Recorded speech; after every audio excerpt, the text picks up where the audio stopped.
ఉన్నందుకు దేవానికి వందనాలు, దేవానికి స్తోత్రాలు నాయన. అయా బాలుడు నడవవలసిన త్రోవ వానికి నేర్పుము, వాడు పెద్దవాడైనప్పుడు తొలగిపోవడానికి వాక్యం సెలవిస్తుంది నాయన.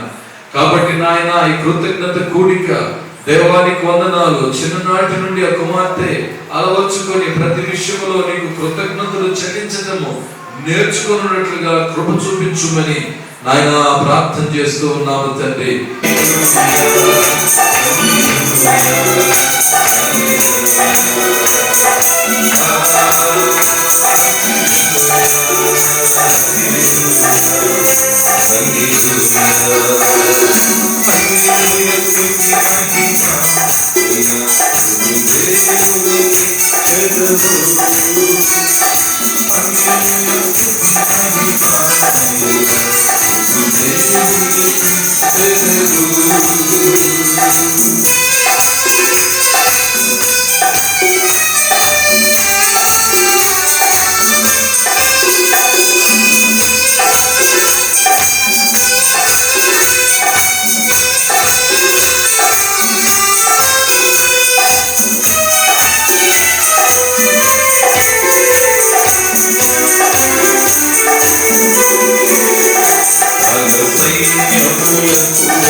ఆశకు నుండి మన్నాను పంపిన దేవుని స్తుతించెదను.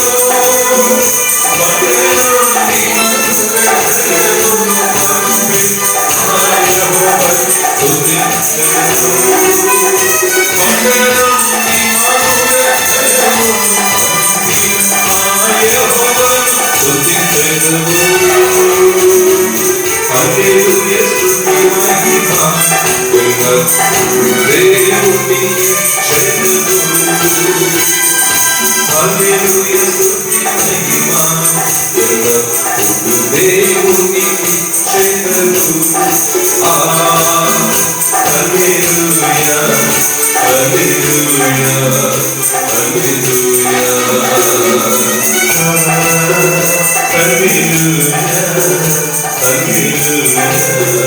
హల్లెలూయా హల్లెలూయా స్తుతి మహిమ దేవునికి చెందును. హల్లెలూయా స్తుతి మహిమ దేవునికి చెందును.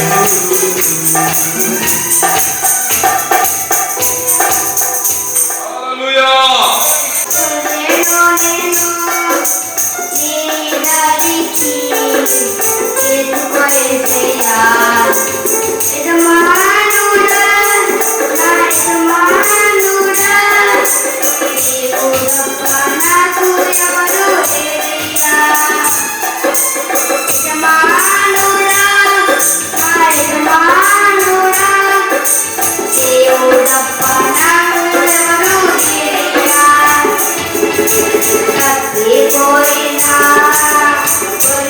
Boy,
ప్రేమ నా హృదయ వీణపై శృతి చేసి పాడనా స్తుతికి కనీయుడా ఘనమైన నీ ప్రేమ నా హృదయ వీణపై శృతి చేసి పాడనా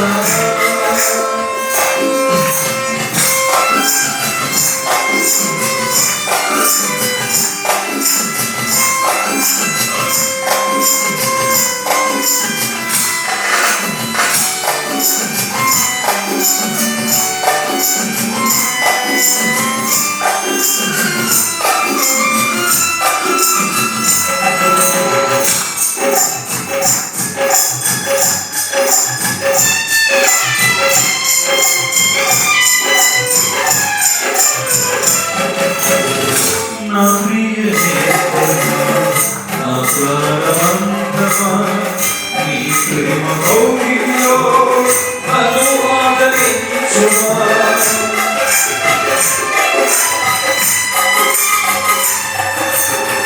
నా ప్రియ నేస్తమా నా ప్రాణమంతమా నీ ప్రేమ కౌగిలిలో నన్ను ఆదరించుమా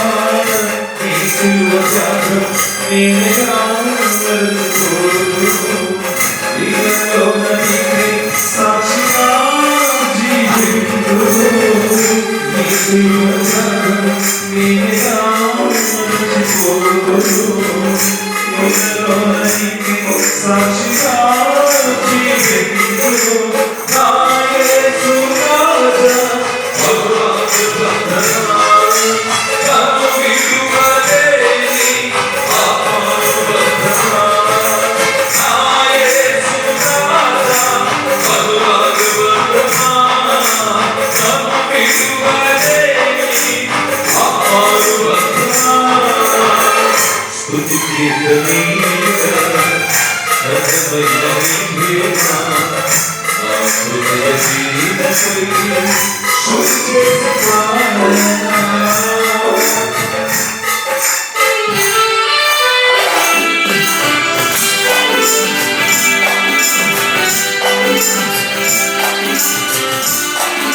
చేరాలని నీ కన్న కలలన్నీ నిజమైన వేళలు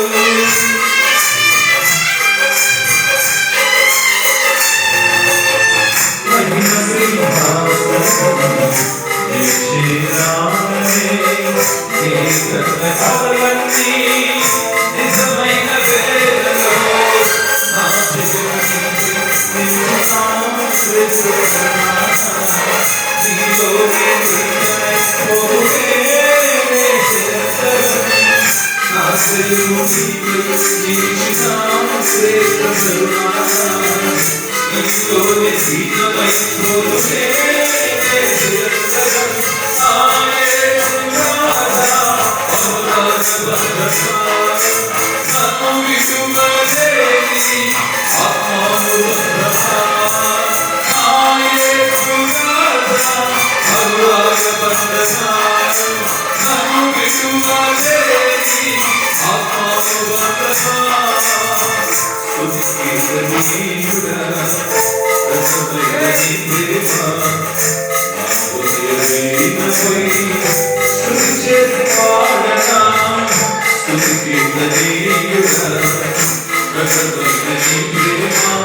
చేయకనే ఉండలేవయ్యా ఆరాధించకనే ఉండలేవయ్యా నిన్ను నమ్మినట్టు నేను వేరే ఎవరిని నమ్మాలయ్యా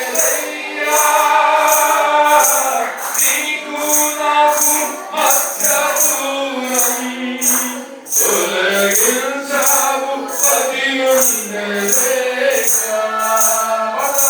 నిన్ను నమ్మినట్లు నేను వేరే ఎవరిని నమ్మాలయ్యా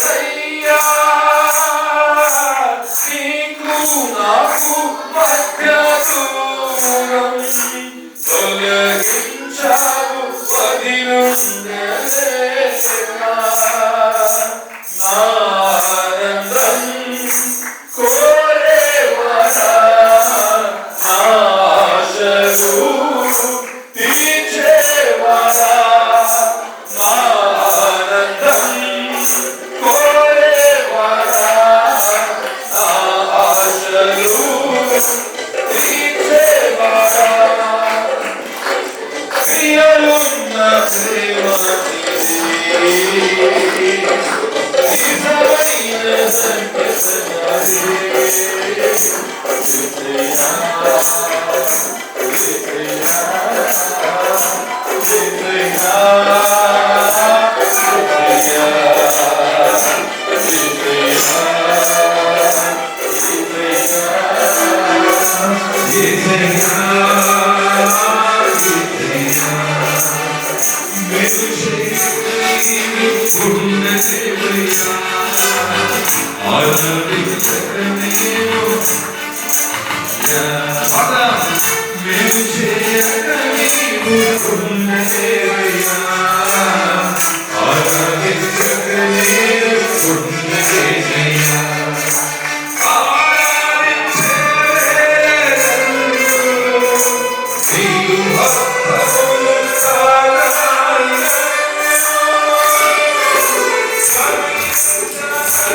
Hallelujah.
వాక్యంలో ఆస్తి అంటే ఏంటంటే పిల్లలు.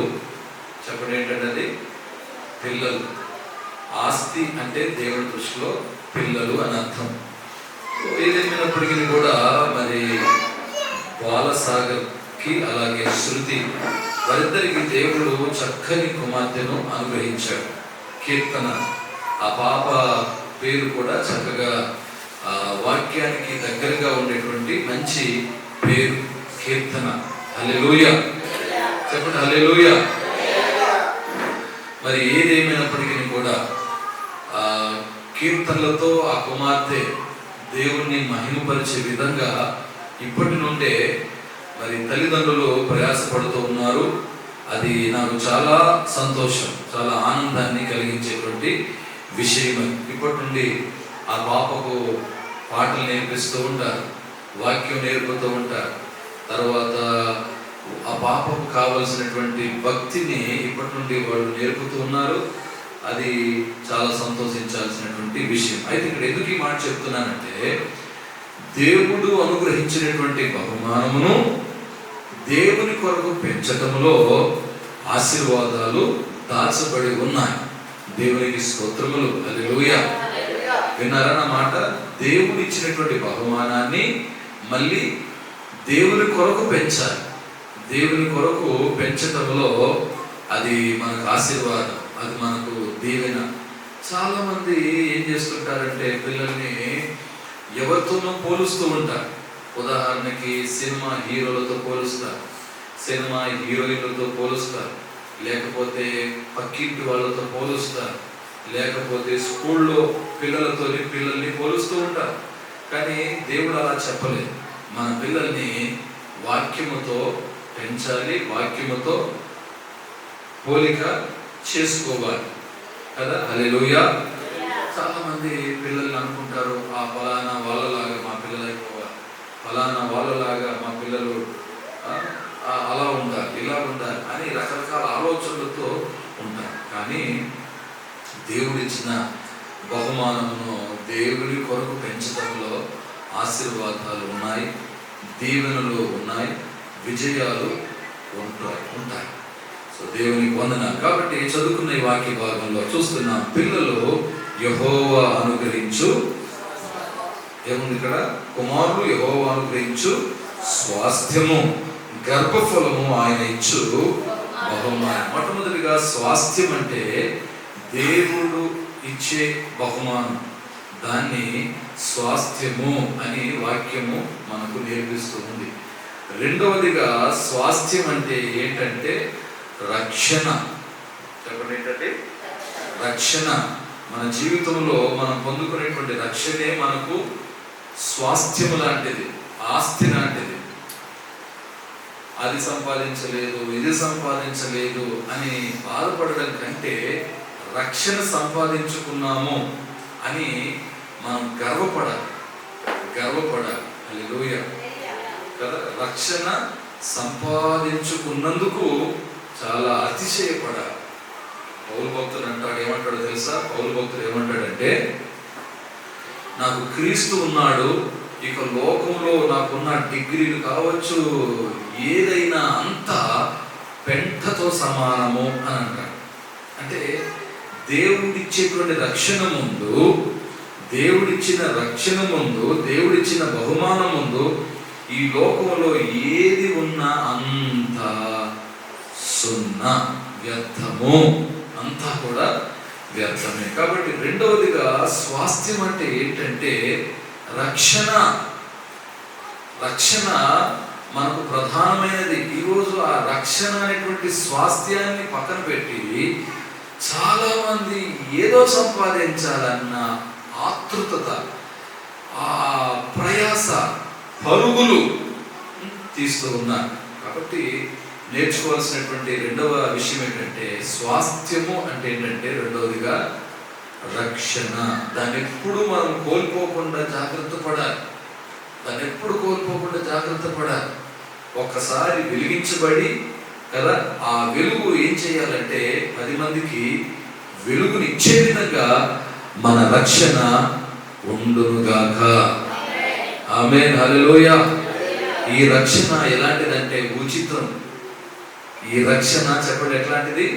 ఉచితం. ఎఫెసీ పత్రికలో చూస్తాం 2వ అధ్యాయం వచ్చి చదవదులే, కానీ ఈ రక్షణ ఫ్రీ గిఫ్ట్ అని రాయబడి ఉంటుంది బైబిల్లో. Free gift. ఇదేంటండి?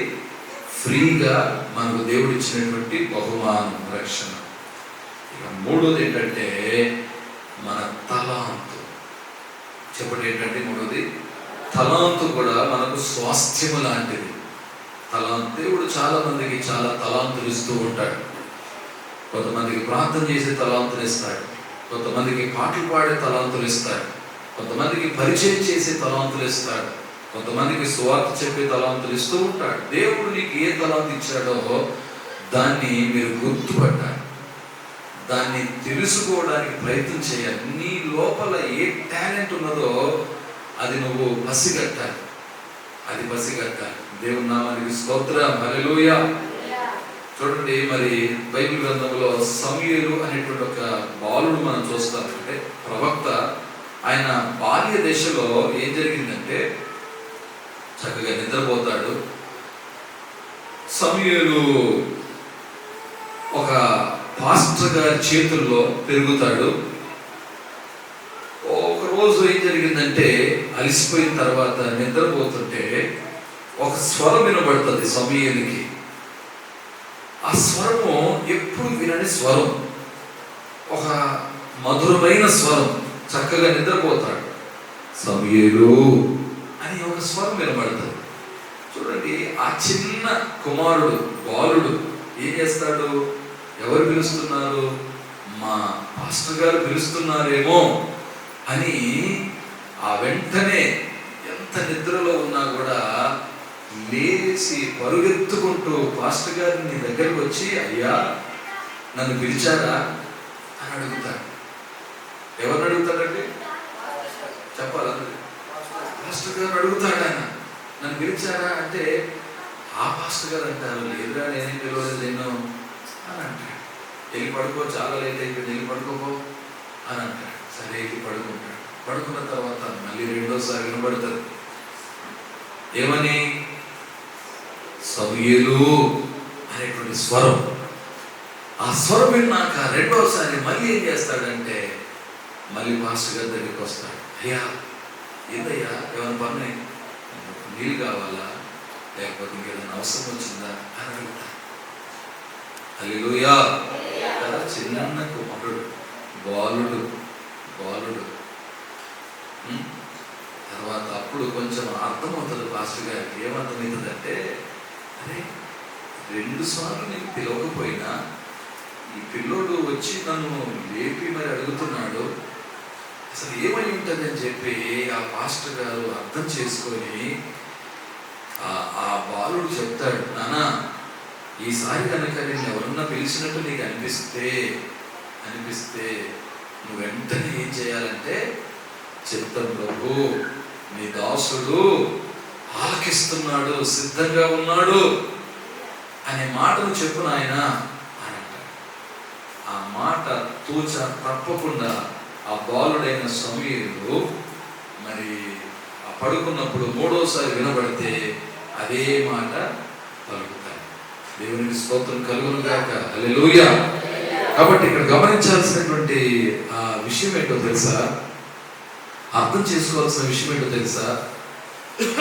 ఈరోజు పాస్టర్ గారి మాట చిన్న బాబు విన్నాడు. పెద్దవాళ్ళు కొన్నిసార్లు వినలేకపోతున్నారు. బాప్తిసం తీసుకున్న వారు వినలేకపోతున్నారు. బాప్తిసం తీసుకొని వారు వినలేకపోతున్నారు. కానీ ఆ చిన్న కుమారుడు విన్నాడంటే అది మనం నేర్చుకోవాలి. ఏం నేర్చుకోవాలంటే, ఆ పాస్టర్ గారి దగ్గర ఎలా పెరుగుతున్నాడంటే విధేయతతో పెరుగుతూ ఉన్నాడు, క్రమశిక్షణతో పెరుగుతూ ఉన్నాడు.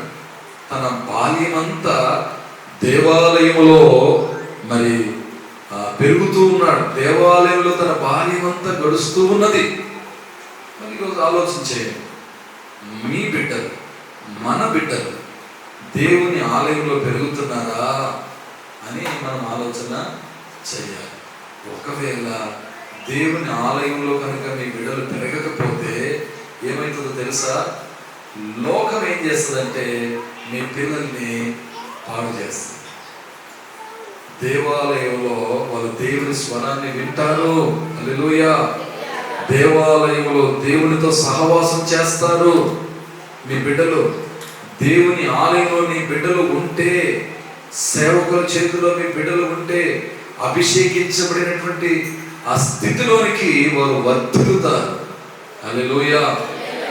ఎలా వర్ధిల్లుతారంటే అభిషేకించబడినటువంటి స్థితిలోనికి వర్ధిల్లుతారు. అనేకుల కొరకు ప్రార్థన చేసేవారిగా వర్ధిల్లుతారు.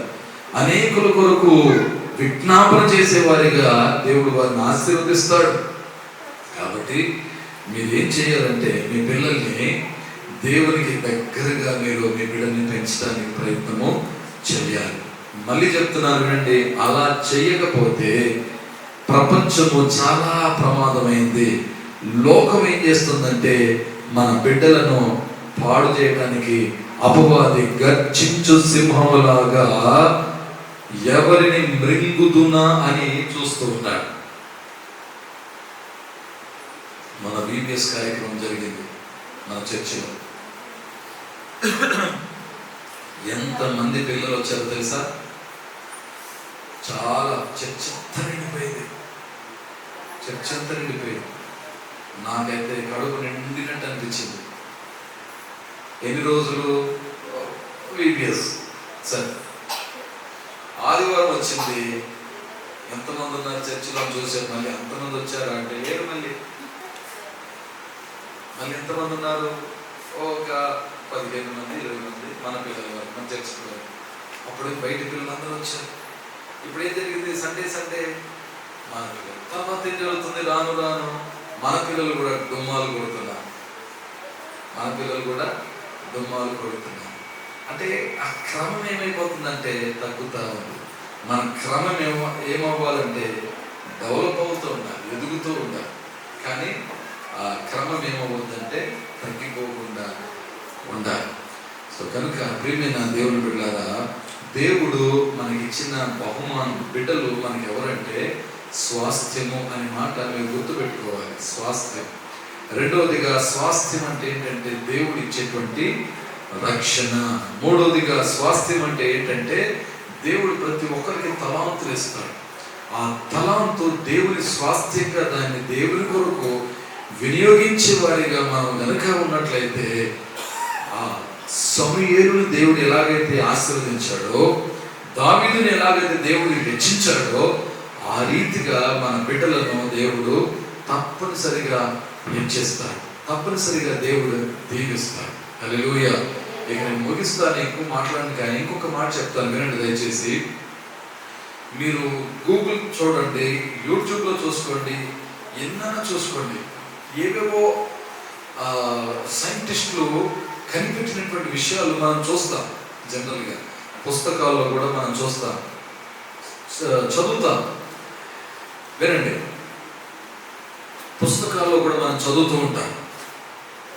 మీరు చూడండి, కొంతమంది సైంటిస్టులు ఏదైతే కనిపెట్టిన ఏవైతే ఉంటాయో, వస్తువులు కావచ్చు, లేకపోతే ఇంకోటి కావచ్చు, వాళ్ళని అందరికి చూడండి, వాళ్ళని కనుక మనం వెళ్ళి అడిగితే ఇది మీకు ఎలా సాధ్యమైంది, ఎలా కనిపెట్టగలిగారు ఈ వస్తువులు? ఉదాహరణ కరెంట్ తీసుకుందాం, లైట్ తీసుకుందాం. లైట్ కనిపెట్టింది ఎవరండి? ఓకే. ఆయన వెళ్ళి కనుక మనం అడిగితే ఆయన ఏమంటాడంటే, ఆయన చెప్పిన సమాధానం ఏం చెప్పాడంటే, నేను కాదు లైట్ కనిపెట్టింది, ఆల్రెడీ బైబిల్లో రాయబడి ఉంది. ఆ బైబిల్లో ఉన్న విషయాన్ని నేను ప్రపంచానికి చూపించాను అంటాడు. హల్లెలూయా. మీకు అర్థమైందో లేదో? అర్థమైన వారు గట్టి హల్లెలూయా చెప్పాలి. అర్థమైంది నిజంగా? హల్లెలూయా. ఆ వ్యక్తి ఏమంటాడంటే, లైట్ను నేను కనిపెట్టలేదు, ఆల్రెడీ బైబిల్లో ఉంది, నేను ప్రపంచానికి పరిచయం చేశాను. లైట్ ని కనిపెట్టింది ఎవరు? దేవుడు. ఇట్లా మీరు చూడండి, మీరు చూసే ప్రతి వస్తువులు ఏదైనా తీసుకోండి, ఆ కనిపెట్టిన వాళ్ళందరూ కూడా బైబిల్తో సహవాసం చేశారు. కాబట్టి వారు జ్ఞానవంతులుగా మార్చబడ్డారు. వాళ్ళలో ఉన్నటువంటి ఆ నైపుణ్యత లోకానికి పరిచయం చేశారు. దేవునికి స్తోత్రం. గట్టిగా చెప్పాలి హల్లెలూయా. మరోసారి గట్టి చెప్తాం హల్లెలూయా. అందుకనే మీ బిడ్డలు, మన బిడ్డలు బైబిల్తో సహవాసం చేసేటట్లుగా మీరు ప్రేరేపించాలి, మీరు వాళ్ళని ప్రోత్సహించాలి, బైబిల్తో గడిపేటట్లుగా మీ బిడ్డల్ని పెంచాలి, దేవాలయంలో ఉండేటట్లుగా మీరు ప్రయాసపడాలి. చాలా మంది పిల్లలు, చాలా మంది క్షమించండి, తల్లిదండ్రులు వాళ్ళ పిల్లల్ని స్కూల్కి నమ్మకంగా పంపుతారండి. నమ్మకంగా పంపుతారు, డుమ్మాలు కొట్టకుండా పంపుతారు. వర్షం వచ్చినా పంపిస్తారు. ఏమా వర్షం వచ్చినా పంపిస్తారు కదా, స్కూల్కి కానీ ట్యూషన్కి కానీ. ఎక్కడ ఫెయిల్ అవుతారు చెప్పండి, మీకు తెలిసిన విషయం మనం చేసేదే. సండే స్కూల్కి పంపించడంలో ఫెయిల్ అయిపోతాం. దేవుని మందిరములో ఉండనివ్వకుండా మనమే చేస్తాం. పాస్టర్ గారు మా పిల్లలు అటు వెళ్ళాలి, మా పాస్టర్ ఇటు వెళ్ళాలి అని చెప్పి మనమే అంటాం. నిజం చెప్పాలంటే కొన్ని విషయాల్లో మనమే పిల్లల్ని చెడగొడుతూ ఉంటాం. కొన్ని విషయాల్లో దైవ శిక్షణ అవ్వకుండా మనమే చేస్తాం మన పిల్లలు. కాబట్టి ఈ రాత్రికాల సమయంలో ఈ కీర్తన బర్త్డే సందర్భంగా మరి ఇక్కడ కూర్చున్న ప్రతి తల్లి, ప్రతి తండ్రి, మనందరం కూడా ఏం నేర్చుకోవాలంటే మన పిల్లల్ని దేవుని మందిరంలో వారు పెరిగేటట్లుగా వారిని మనము ప్రోత్సాహపరచాలి. ఇంకో మాట చూద్దాం దయచేసి. సామెతల గ్రంథము 22వ అధ్యాయము 6వ వచనం చూద్దాం. సామెతల గ్రంథము 22వ అధ్యాయము 6వ వచనాన్ని చదువుదాం. చూడండి, అందరూ వినాలి. బాలుడు నడవవలసిన త్రోవ వానికి నేర్పుము. వానికి నేర్పుము. ఎవరు నేర్పాలండి? పిల్లలకి ఎవరు నేర్పాలి? తల్లిదండ్రులు నేర్పాలి, స్కూల్లో టీచర్స్ నేర్పాలి, చర్చిలో పాస్టర్ గారు నేర్పాలి, సండే స్కూల్ టీచర్ నేర్పాలి. వారు నేర్చుకున్నప్పుడు ఏమవుతారంట? పెద్దగైనప్పుడు దాని నుండి తొలగిపోవాలి. మనందరికీ ఒక సామెత కూడా తెలుసు కదా. ఏంటో సామెత? మొక్కై వంగనిదే మానై వంగునా. మొక్కగా ఉన్నప్పుడే ఎటు కావాలంటే అటు ఆ మొక్కను వంచవచ్చు. అదే ఎదిగిన తర్వాత ఆ మొక్కను వంచలేదు. అర్థమవుతుందా మీకు నా మాటలు? మొక్క ఏమవుతుందంటే కాలం క్రమక్రమంగా వృక్షంలాగా మారుతుంది. ఆ తర్వాత దాన్ని వంచగలుగుతామా? బెండ్ చేయగలుగుతామా? చేయగలం. కాబట్టి చాలా జాగ్రత్తగా ఉండాలి, చాలా జాగ్రత్తగా ఉండాలి. పిల్లలు కూర్చున్నది చూడాలి, నిలబడేది చూడాలి, మాట్లాడే తీరును గుర్తుపట్టాలి. వాళ్ళు ఎలా మాట్లాడుతున్నారు. కొన్నిసార్లు స్కూల్లో నేర్చుకోకూడనివి నేర్చుకుంటారు, నేర్చుకోకూడని మాటలు నేర్చుకొని వచ్చి మాట్లాడతారు. అటువంటివన్నీ కూడా వెంటనే పిల్లల్ని ఏం చేయాలంటే మందలించాలి, ప్రేమగా వాళ్ళను దగ్గర తీసుకొని అలా అనకూడదు నాన్న, అలా అనవద్దమ్మా నాన్న, మనం అనే మాటలు కాదు అని చెప్పి మనం అనాలి. హల్లెలూయా. మన ఏం జరిగిందంటే మన ఈ మధ్యకాలంలో నేను మా బంధువుల ఇంటికి వెళ్ళాను. మా బంధువుల ఇంటికి వెళ్తే మా చిన్నోడు, మా చిన్న అబ్బాయి, వాడు వాళ్ళ ఇంట్లో చూసి వాళ్ళు ఏమంటారు, వాళ్ళని డైరెక్ట్గా అడుగుతున్నాడు. ఏమని అడుగుతున్నాడంటే, అమ్మమ్మనా ఏమవుతారు? అమ్మమ్మనా? అమ్మమ్మ మీరు చర్చికి వెళ్ళరా అని అడుగుతున్నారు. మీరు చర్చికి డైరెక్ట్గా అడిగేశారు. మీరు చర్చికి వెళ్ళరా అని చెప్పి అడిగేశారన్న. అనేసరికి ఇక మాకు ఆ మాట ఎందుకు అనగలిగాడు? ఆ మాట ఎందుకు అనగలిగాడంటే వాడికి చర్చి పోయే అలవాటు ఉంది, వాడికి ప్రార్థన చేసుకునే అలవాటు ఉంది, దేవుని పాటలు పాడుకునే అలవాటు ఉంది కదా, యూట్యూబ్లో ఇవన్నీ ఉన్నాయి. కాబట్టి ఇవన్నీ ఎక్కడ కనబడలేదు? మా బంధువుల ఇంట్లో కనబడలేదు. కాబట్టి నేను చర్చికి వెళ్ళదా అని డైరెక్ట్గా ఒకసారి కాదు 3-4 సార్లు అడిగాను. 3-4 సార్లు. అంటే మనం ఏదైతే నేర్పుతామో పిల్లలు దాంట్లోనే పెరుగుతారు, ఆ శిక్షణలో పెరుగుతారు. కాబట్టి మనము నేర్పేది వాక్యానికి దగ్గరగా ఉండాలి. మనం నేర్పే ప్రతి మాట, మనం నేర్పించే ప్రతి క్రియ అవన్నీ కూడా వాక్యానుసారమైనవి కనుక ఉంటే ఆ వాక్యముల నుండి ఎటు మన పిల్లలు తప్పిపోకుండా దేవుడు వారిని నిలబెడతారు. కాబట్టి ప్రియమైన దేవుని బిడ్డలారా, ఈ రాత్రి పిల్లలు కుమారులు యెహోవా అనుగ్రహించు స్వాస్థ్యం. స్వాస్థ్యం అంటే దేవుడిచ్చే బహుమానం. స్వాస్థ్యము అనంటే దేవుడిచ్చిన రక్షణ. స్వాస్థ్యము అనంటే దేవుడిచ్చిన తలాంతు. ప్రతి పిల్లల్లో దేవుడు ఒక తలాంతు పెడతాడు. ఏమో పాస్టర్ గారు మా పిల్లలకి ఏమి ఇవ్వలేదు అని ఎప్పుడు అనొద్దు. ఎప్పుడు అనొద్దమ్మా.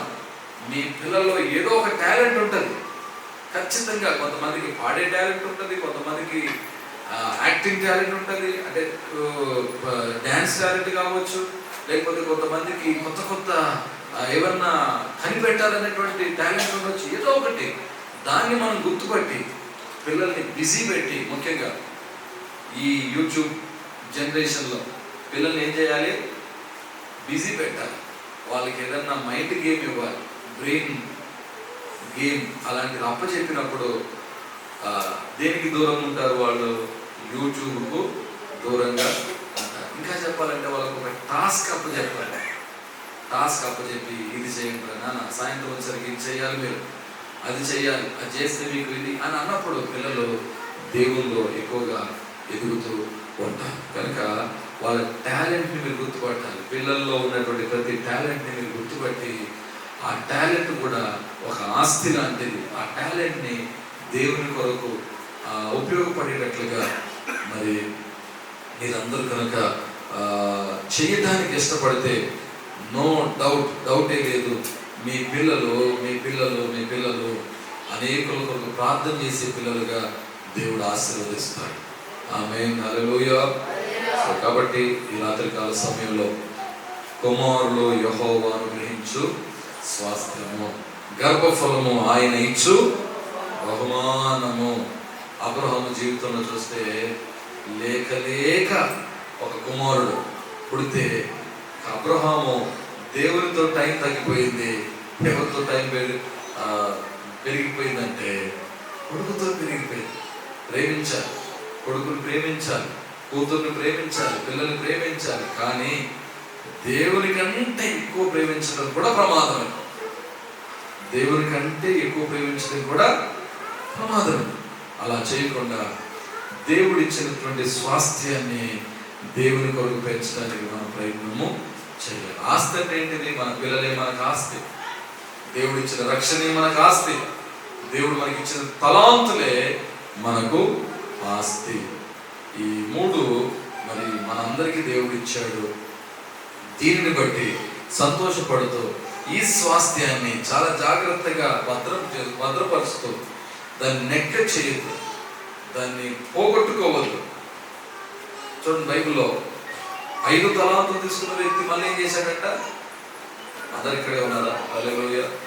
5 తీసుకున్నవాడు ఏం చేశాడు? డబుల్ చేసుకున్నాడు, దాన్ని పోగొట్టుకోలేదు. అలాగే దేవుడు మీ బిడ్డలకు మీకు ఏ తలాంతు ఇచ్చాడో దానిని డెవలప్ చేసుకోవడానికి మీరందరూ కూడా ప్రయత్నం చేయాలని ప్రభు పేరిట మనం చేస్తున్నాను. ఇంకొక మాట ఏంటంటే, ఒక మాట చెప్పి ముగిస్తారు. ఇక మనం చూస్తాము, యేసు ప్రభు జీవించిన కాలంలో ఆయన చిన్న పిల్లల దగ్గర తీసుకొని ఏమంటాడంటే, చిన్న బిడ్డలను నా యొద్దకు రానివ్వండి అన్నాడా, రానివ్వద్దు అన్నాడా? కొంతమంది మాట్లాడుతున్నారు. రానివ్వండి అన్నాడా, రానివ్వద్దు అన్నాడా? రానివ్వండి అన్నాడు. అంటే దాని అర్థం ఏంటిది అసలు? రానివ్వండి అంటే దాని అర్థం ఏంటిది? చాలా మంది పిల్లల్ని రానిస్తలేదు, రానివ్వడం లేదు. ఎవరు రానిస్తలేరు? తల్లిదండ్రులు రానిస్తలేరు, ఈ యూట్యూబ్ రానిస్తలేవు, టీవీలు రానిస్తలేవు, గేమ్స్ రానిస్తలేవు, ఇంకా వర్షం రానిస్తలేదు, ఫ్రెండ్స్ రానిస్తలేరు, సైకిల్ రానిస్తలేదు. ఇక చెప్పుకుంటూ పోతే చాలా ఉన్నాయి. ఎందుకు రాలేదు అంటే, కొంతమంది పిల్లలు నాన్న సండే స్కూల్కి ఎందుకు రాలేదని అంటే హోంవర్క్ ఉంది అనుకున్నాక, హోంవర్క్ ఉంది. సో ఇట్లా యేసుప్రభు అందుకే అంటున్నాడు, రానివ్వండి, రానివ్వండి, ఏ పరిస్థితి ఉన్నా నా దగ్గరికి రానివ్వండి పిల్లల్ని. ఇలాంటి వారిదే చెప్పండి ఎవరు? పరలోక రాజ్యం. వాళ్ళని రానివ్వాలి. ఎంత దూరమైన దగ్గరైన పిల్లల్ని ఏం చేయాలి? రానివ్వాలి. చుట్టాలు వస్తే రానివ్వరు, లేకపోతే ఇక ఎన్నో కారణాలు. యేసు ప్రభువు అన్న మాట, మరి ఆ మాటకు మన అందరం కట్టుబడి ఉండాలి. రానిచ్చే వారిగా ఉండాలి, వెళ్ళనిచ్చే వారిగా ఉండాలి. వెళ్తే ఆయన ఎత్తుకుంటాడు, ఆయన కౌగిలించుకుంటాడు, ఆయన ముద్దు పెడతాడు, ఆయన ఆశీర్వదిస్తాడు. మార్క్స్ 10వ అధ్యాయంలో అన్నీ కనబడతాయి. ఇది మన అందరూ తెలిసినాయి కాబట్టి నేను చూపించాను రెఫరెన్స్లో. ఆయన దగ్గరికి వస్తే ఏం చేస్తాడు? ఆయన ఎత్తుకుంటాడు, కౌగిలించుకుంటాడు, ముద్దు పెడతాడు, ఆశీర్వదిస్తాడు. ఎన్ని ఆశీర్వాదాలు! కాబట్టి మీ పిల్లల్ని స్కూల్కి రెగ్యులర్గా పంపుతున్నారా, సండే స్కూల్ రెగ్యులర్గా పంపుతున్నారా? ఆలోచన చేసుకోవాలి.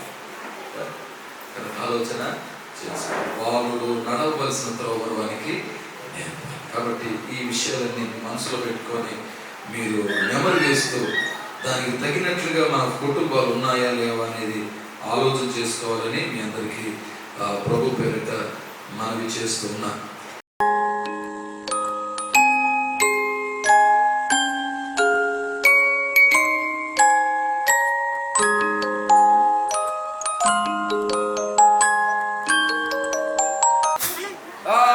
Happy birthday double కొట్టగలిగా.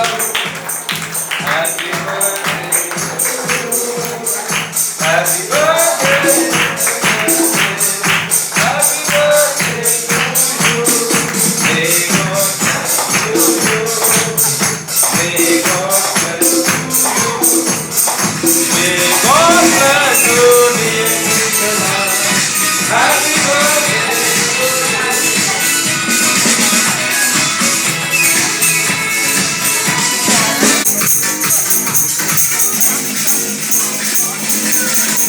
కావలసిన జ్ఞానమును అనుగ్రహించి నడిపించమని కోరుకుంటున్నాం.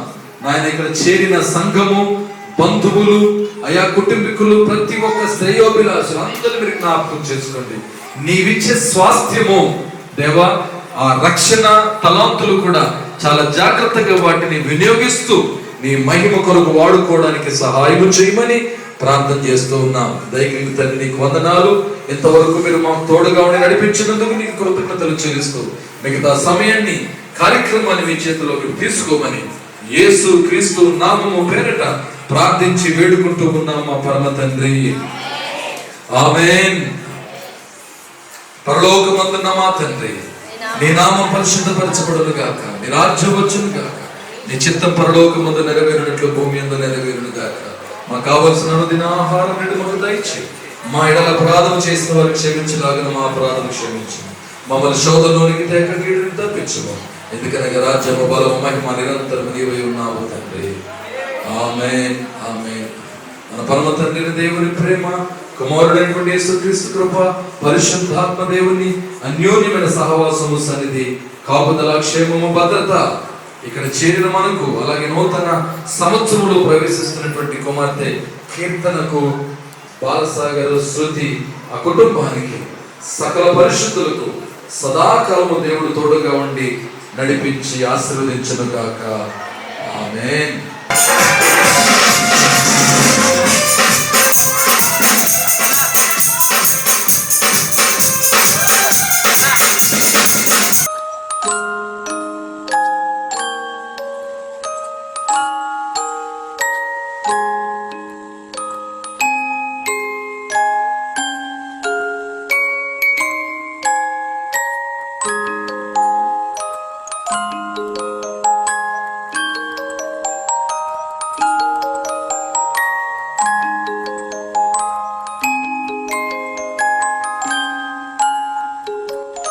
you.